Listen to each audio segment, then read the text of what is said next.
scared of the night, always wanting the fright of your life. Oh baby, can't you see the monster screamed in your dreams?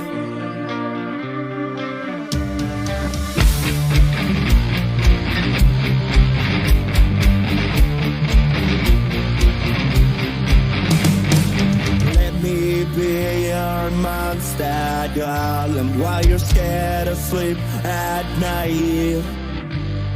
Hold your teddy, that remember of your life. No, baby, just your feet, the monster made of mine.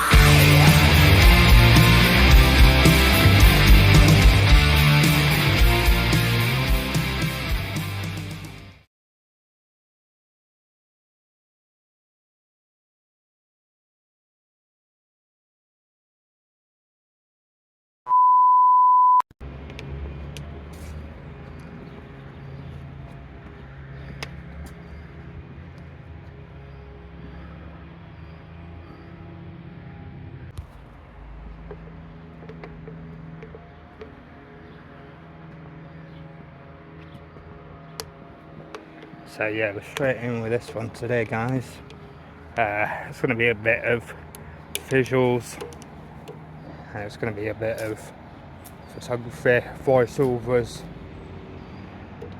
but what we're on the hunt for in this cemetery in particular, there's no ordinary gravestone, but vampire's tomb.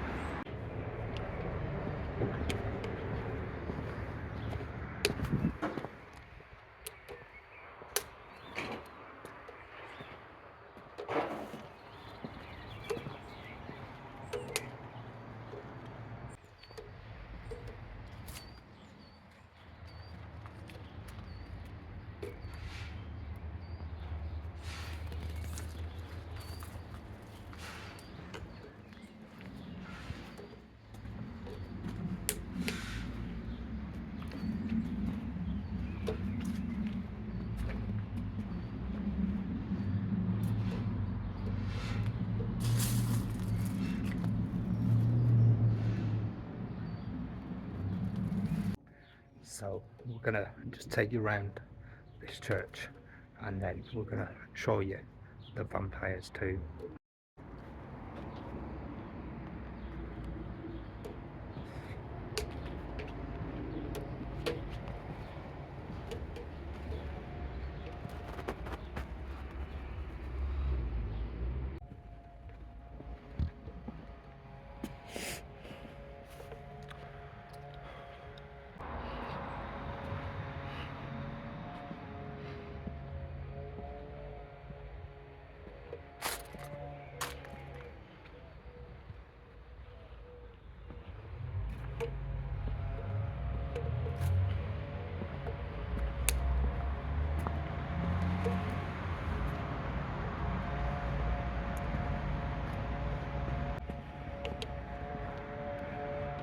So we have actually passed it, guys, but we're gonna show you this bottom half before we venture to see this legendary tomb.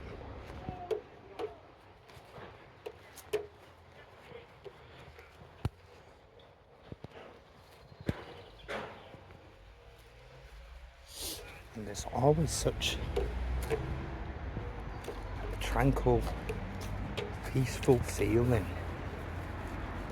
Don't know if any of yous feel the same thing when you venture through such sites like cemeteries, graveyards and churches. But personally, I find it rather at peace. Seems to be even more graves to the further back as well.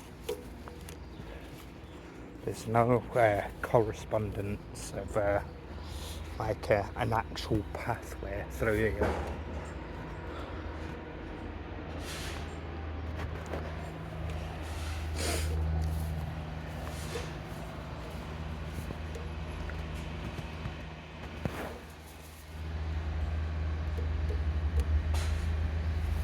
Ah, Liverpool Vicar,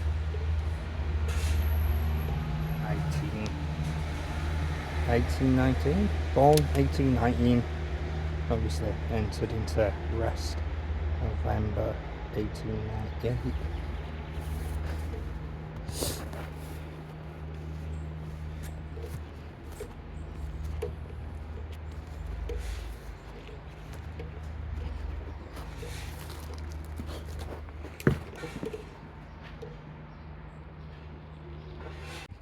So we're just coming up to the upper part of this cemetery.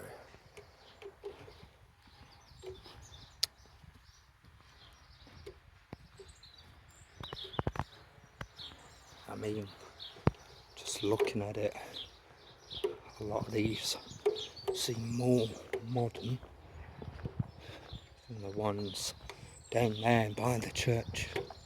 You'll always get that. The older stones by the church, and then all the modern ones mostly out here in the actual cemetery. I mean, we're even going even further into the modern side of things, further over here.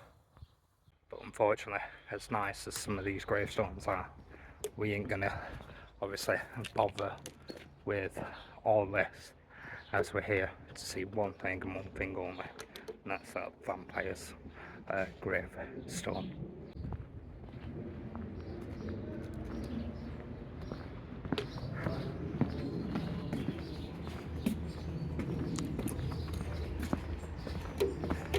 So we're back here by the church,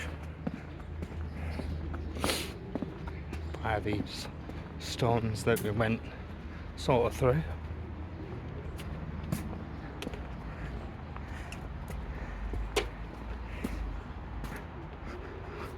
And I know a lot of you have probably said, oh, you walked right by it at the start, and I sure did. Because, in fact, it was through this gate. Beyond the door. And just to the side here, as I passed, here it is. A little skull in it. With the bat wings. Absolutely incredible, guys.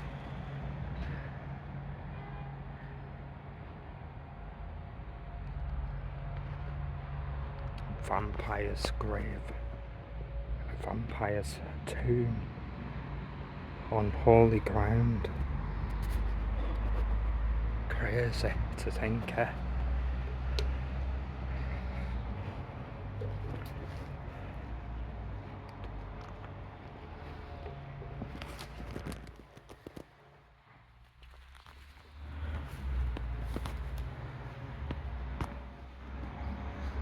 Kind of giving you a whole 360 look here on it.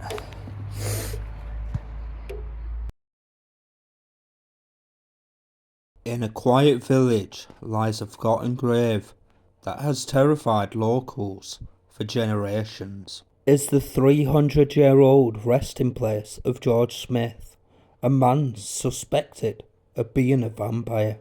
His story, entwined with his devoted wife Kitty, is one of love, fear, and ancient superstition.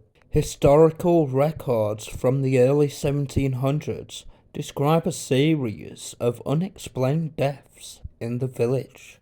Livestock drained of blood, villagers struck down by mysterious illness. Suspicion fell on George Smith, a reclusive man whose death sparked rumours of the supernatural. When his grave was later exhumed, he was reportedly found with a stone forced into his mouth, a traditional anti-vampire practice in Europe meant to silence the undead. Kitty Smith, his wife, defended his name until her own mysterious disappearance. Some say she was cursed, while others claim she walks the hills to this day, mourning the man she loved or hunting for revenge. George and Kitty Smith most certainly still speak to us from their spectacular grave found in St. Aidan's churchyard, with this being such a grand example of memento mori.